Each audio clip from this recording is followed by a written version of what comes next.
In this video, I will show you how to change your age on Discord.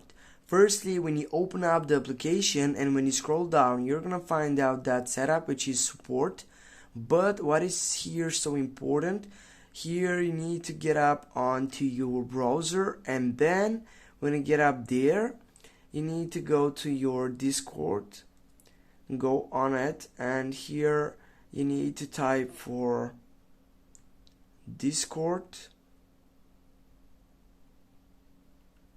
But before you get up right there, go for submit a request, go on that selection, go on the first session right over here, and now what you need to select here, guys, simply you need to go up on that session, which is trust and safety. Then it will shows up many different things in which you need simply to fulfill all these informations. Here you need to add your email. Here you need to go for that selection, which as we needed to go up with appeals age on the last session. Here you need to go again on that session, update my age information on the second side. Here you need to add your phone number, then you need to add your date of birth.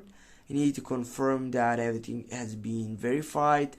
Then you can get simply not so long. You can get by short-term description, which could be so important in this fiction, which will send that you're gonna get up and change your age on Discord.